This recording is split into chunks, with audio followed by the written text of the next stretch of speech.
Do you remember the first Zelda game that you experienced? Do you remember the impact that this Zelda game had on you? For me, that Zelda game was Ocarina of Time. And as far as the impact that had on me, well, this was quite literally the first Zelda scene and gameplay I had encountered from the here. My cousin handed me the controller after I requested to be a part of this penultimate escort of some princess that looked more realistic than Princess Peach, down a crumbling castle called Hyrule, and I was infatuated with the idea of saving her, because, you know, maybe I'd get a kiss or something. I took her down the stairs, narrowly avoided the things that make the sound I hated the most, and holy shit, those enemies got worse later on in the series. But you know what? Controversial take. I'll take this one. It looks kind of cute, if you can get past the whole centipede yokai influence. I felt like I was partaking at the end of some grand heroic journey. Surely this is the end of the game, and nothing. I was an absolute wonder, like, just captivated to the max. How in the heck was I gonna beat this thing? His tail! My cousin remarked excitedly. I mollywopped on his weak point. One of the first that I can ever remember seeing in a game. Until it came time to land the coup de grace. And what followed, well, the word celebration doesn't do it justice. It's so much more than that. The too long don't read version would be that 6-year-old me was not aware that video games could have such a narrative influence like that at the time. And it's the reason I am able to recall it to this day. It's burned into my memory. Now imagine it's March 3rd, 2017, and you've just retrieved Zelda Breath of the Wild. You've been waiting for this game for however long. For me, and I'm sure for a lot of fans, that was 5.5 years. The duration of time after Skyward Sword released. You may have pitched a tent in several days worth of anticipation because Switches were launching on the same day for this particular Zelda release. And first come, first serve is about the fairest method of dealing with new console arrivals, as the GameStop manager somehow walks out with not one, but 2 Nintendo Switch consoles. You rush home to play your newest adventure in the series, hoping to recapture the same impression of the first Zelda game that you experienced. Or if this is your first Zelda game, understand what all the hoopla is about. Breath of the Wild was able to take that wonder you had for the series to the next level, fascinating Zelda players both old and new alike. Opening the Zelda series to a new open world concept that featured tackling objectives in whichever order you wanted, however you wanted.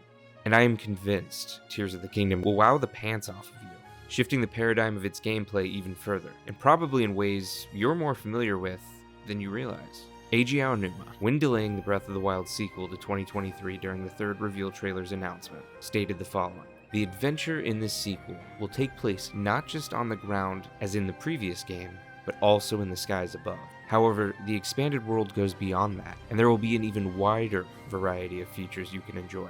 What's profound about this message is what Aonuma is not saying. What can be gleaned from this message? The sky and beyond. What's beyond the sky? The latest trailer shows an underground, and there are enough cutscenes showing an underground area, so that's what he's referring to, right?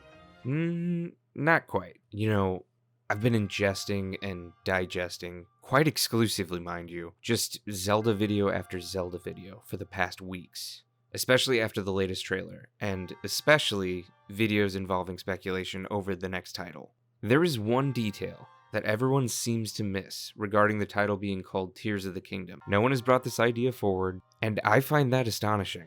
It's finally time I regurgitate what I've gathered out there into the ether, and I've got to say, we're in for a treat. Yes, we are going to play the best Zelda $70 can buy. Here's why. As Bill Trinan alluded to when asked what we should call the sequel to Breath of the Wild, the title and logo of every Zelda game is important. They foreshadow the core element that the Zelda game will aim its focus toward during one's playthrough. Perhaps a MacGuffin like the Ocarina of Time, the Wind Waker, or the Phantom Hourglass. There's also a play on words in each title, revealing how the plot and gameplay are determined. Some titles take on a singular approach. Majora's Mask focuses on Link's encounter with the magical mask that spirits him away to a fantastical near-apocalyptic world. That mask becomes the antagonist of the game, meanwhile Link has to don other magical masks in order to beat the game. Zelda 2, The Adventure of Link, centers around the adventure Link must embark on in order to regain the Triforce of Courage. It's his adventure for the remaining piece of the Triforce. And then there are other titles that have more than one meaning. Link's Awakening could refer to his fever dream adventure on the seemingly imaginary or dreamlike Koholint Island, as the awakening from that adventure could have honed or awoken his resolve. Consequently, Link also needed to wake the Windfish in order to leave Koholint Island. A Link Between Worlds can refer to Link, our hero, traveling to and from Hyrule and its mirror counterpart, Lorule. Yet the word link can also mean a connection, in this case, a connection between two different kingdoms located inside of two different worlds. And this would be in the form of the magical portals, also known as tears, more on this later, between the two kingdoms. The logo of Tears of the Kingdom contains two dragons that are oppositely parallel to each other. These dragons can mean a lot of things, a balance between chaos and order, yin and yang, light and dark, as above, so below. In Hermetic terms, they would be an Ouroboros, which takes on the meaning of something that is cyclical, a pattern that continues on and on, a reincarnation of people and events. Think of the following phrase: history doesn't repeat itself, but it sure likes to rhyme. In the beginning of the Zelda series, there is an advanced civilization, well before our story ever begins. That advanced civilization does everything in its power to prevent Hyrule from falling into despair. The advanced civilization is tasked with the duties of serving and protecting the most current reincarnation of the goddess Hylia, but evil appears and this plan fails. Despite the civilization's best efforts, evil finds a way to contend for dominance and mostly triumph over everything that is good in the kingdom of Hyrule. However, humanity is not doomed to perish at the hands of evil. A contingency plan that is several millennia old has been enacted to save what is left of humanity, the goddess and her ilk. A hero chosen by fate eventually comes forth and embarks on a dimension-breaking, time-traveling quest that exceeds the limits of both time and space. During this quest, our warrior is strengthened as his journey involves fortifying the weapon that is destined to purify evil. Our hero bests evil seemingly permanently. Evil is sealed, yet its weapon, both cognizant and capable of agency, manages to fulfill its goal of relinquishing the soul of Hylia, thus resurrecting the weapon's master. The hero, with his newly forged weapon, the Master Sword, defeats this evil Demon King, the leader of the Demon Tribe, who is also known as the Bringer of Demise. But not before that Demon King's weapon vanishes into thin air, and the Bringer of Demise places a curse on the hero and the goddess Hylia's avatar. A curse that will follow their reincarnations throughout time. In Breath of the Wild, the Sheikah, an ancient and technologically advanced civilization, the same people who created the ancient robots, have built guardians, divine beasts, and shrines, all meant for the purpose of aiding the chosen hero's reincarnation against a phenomenon that has occurred more than once over the course of thousands of years. However, this event, or an entity known only as the Calamity Ganon, not Ganon or Ganondorf, but rather a force created by the malice of Ganondorf and therefore Ganon, much like the Ganon described in the Four Swords adventure, that is to say, a phantom who shares the villain's image and lust for power, has failed at obtaining that power, and has accumulated hatred and resentment, which was imbued into a curse, uttered in an era known only as the distant past. This Calamity Ganon appears and immediately overturns the plans of the Sheikah by infecting all machinations created to help defend against it. Link comes forth. He awakens 100 years after the demise of Hyrule. He's a contingency plan, and he recovers the Master Sword. He reverses the effects of malice on the divine beasts, and he defeats an incompletely regenerated physical manifestation of Ganondorf combined with Sheikah tech that, upon defeat, morphs into the dark beast Ganon, which is also defeated. It's sealed away by Zelda's magic. Evil is thwarted, good wins. Did you notice that I've repeated the same story to you twice just now, while only changing the words a little? The words are not the same, but the pattern of events are similar. There are a few missing points, however. Link has not embarked on a time-traveling, dimension-breaking quest in Breath of the Wild, and as the trailers for Tears of the Kingdom reveal, Link has yet to defeat the Big Bad, as the Calamity Ganon is more like a phantom or a spectral force than a physical entity. We haven't seen Demise, nor have we seen the Ganondorf as we know him to be throughout other Zelda games. Link's weapon, the Master Sword, is also just utterly destroyed. He is being given an opportunity to forge this Master Sword into not just what I think will be its former glory or what it originally was known as, but actually something more. The image of a broken Master Sword mended with what looks like the same exact magic that is sealing zombie Ganondorf here is actually another part of the logo that suggests that Link will be reforging the Master Sword, possibly in a way that betters it. Well, I mean, at this point he has to reforge the Master Sword again. It's cyclical, after all. And this could be what the Tears of the Kingdom are all about. Using these tears to somehow repair the Master Sword. Just like the Tears of the Kingdom could be about the loss of Zelda, and Hyrule's lamenting over this loss. But that fruit hangs too low for me. I've heard several people argue, well, yeah, the title in Japanese even uses the Japanese word for tears. To which I reply, yes, but the Zelda series has traditionally appealed to an American audience over a Japanese audience. We're talking about a series that started out as a game called Hyrule Fantasy: The Legend of Zelda, that had grown its worldly popularity in the US, so much so that it forever changed the title of each following game. If you were growing up in the 80s and 90s, and you're watching this video, please correct me if I'm wrong. I, for one, was introduced to the series as Zelda just 11 years after the original game's debut. America etymologized the title's nomenclature, and it has been the same country that, on average, has sold twice as many copies of every Zelda game than Japan to date. A great demonstration of this trend would be the title A Link to the Past, a game that was labeled as a prequel to the first two games, and that also established the timeline retcon which the series is known for. This game is called Triforce of the Gods in Japan, a title that doesn't give us nearly as much information to work with, as far as how the game fits into the grand scheme of the series, or even what you do in the game. I think it's fair to say that the title of each Zelda game is not crafted for a Japanese-speaking audience. Despite its creators being Japanese, it's actually crafted for an English-speaking audience.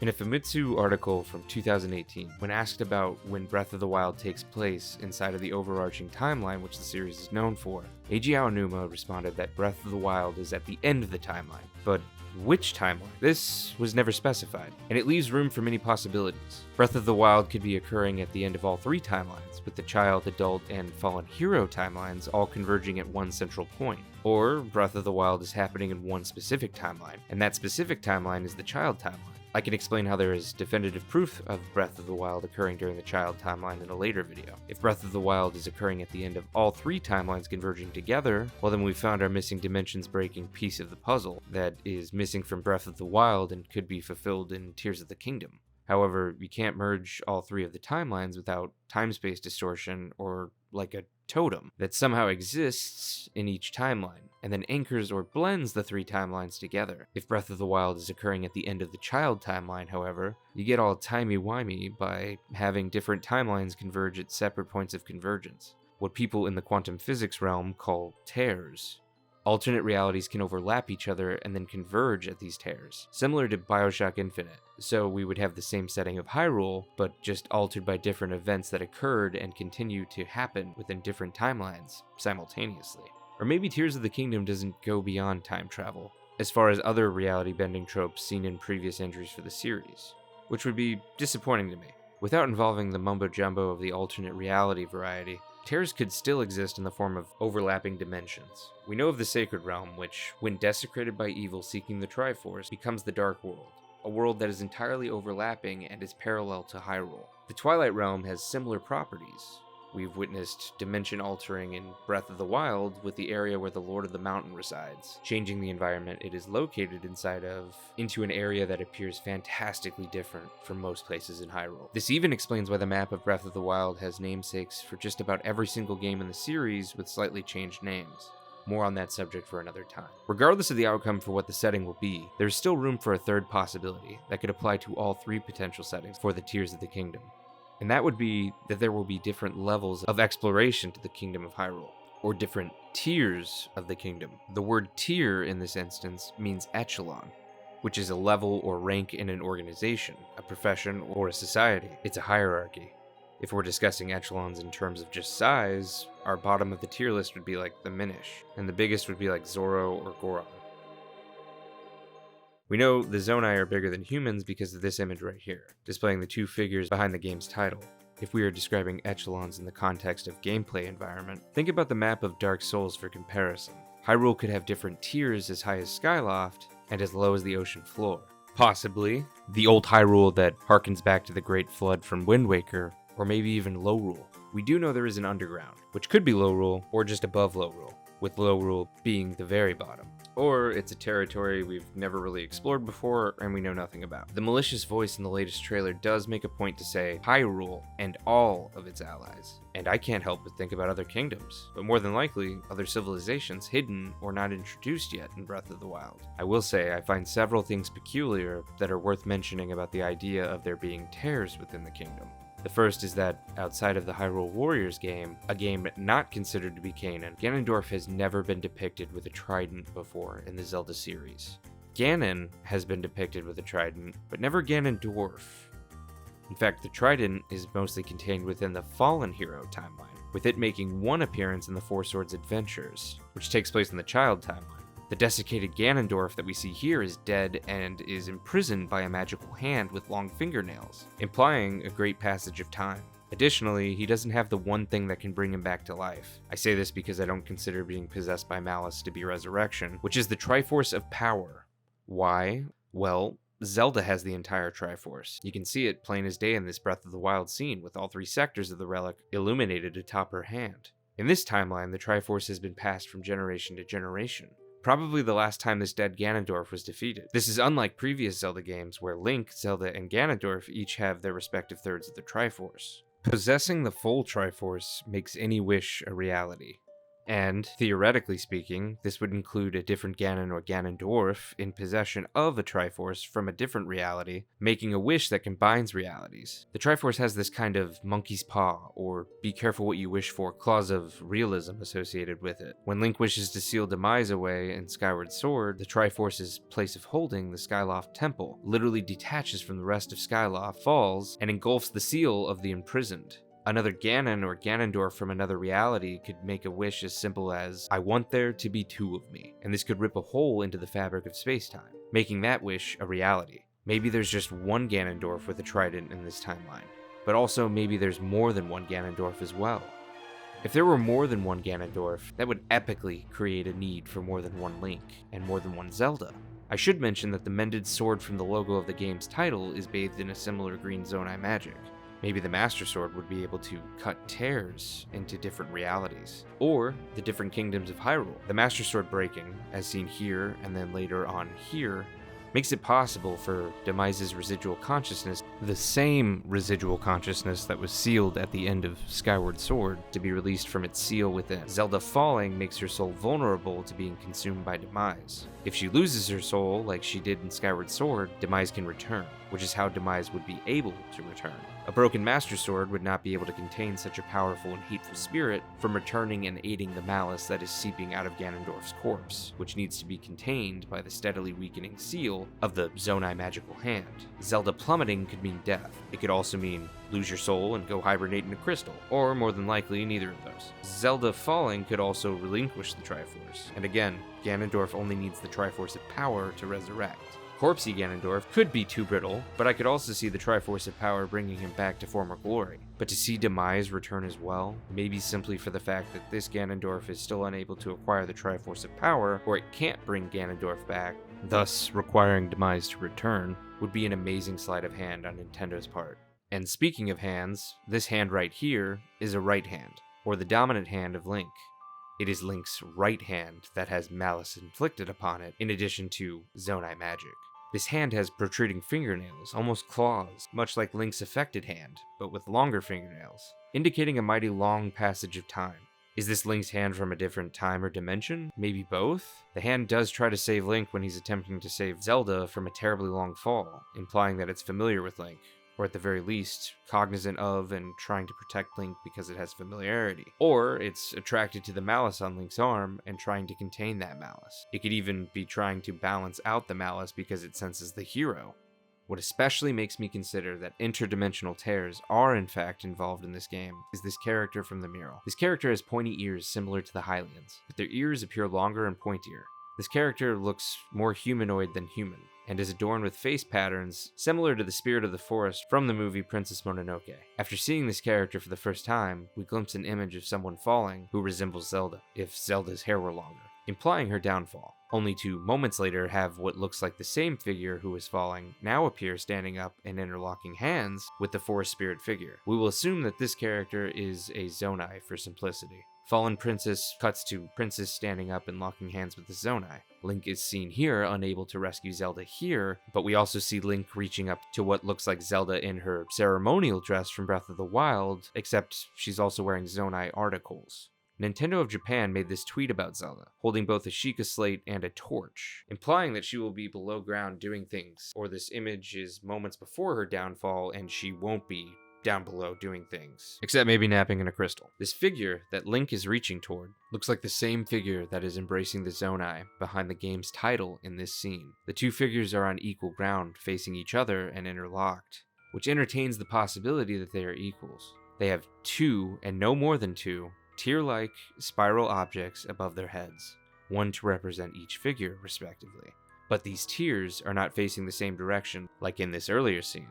Instead, these tiers are facing each other, mirrored from one another, oppositely parallel. So, who's this figure? Is it Hylia, enacting another contingency plan? The only time we've seen floating islands that don't require propellers would be Skyloft from Skyward Sword, which was enacted as a contingency plan by Hylia to save humanity. Or is this maybe another Zelda from another timeline? This figure does seem to endow Link with his golden aura patterns of reversing time, as seen here, gold being the color associated with the goddess Hylia. I know this is out there in left field, but that's why it's speculation. And if this last is Hylia, or another Zelda, then what does that make this Zonai?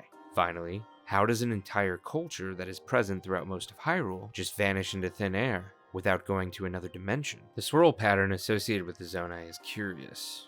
In a way, it symbolizes a fern, which, if you know anything about ferns, will stir your curiosity a bit. You see, ferns are some of the oldest known plants in existence, predating even flowers. My mind instantly thinks of the Sullen Princess flower from Breath of the Wild, as well as dinosaurs. A fern would exist well before either of those creatures. The Zonai have structures that withstand the test of time, yet we have no Zonai to be seen. If there are indeed tears of the kingdom, this Zonai figure that you see here could be maybe a princess figure, like Midna was for the Twilight. This Zonai figure could also be something else. I hope this video has piqued your curiosity. I hope it generates ideas in you that you wouldn't mind sharing in the form of a comment to keep the speculation going. I want to create a conversation here for anyone who stumbles upon this video, and your comments could help with creating some reasonable discussions as well as just promoting this video to others who could benefit from watching it. If you made it this far, go ahead and force a click on that like button. And if you disagree with almost anything I've said or everything that I've said, please feel free to comment about that as well, for the sake of us having a conversation that puts these ideas on the right path for what we can expect from Tears of the Kingdom.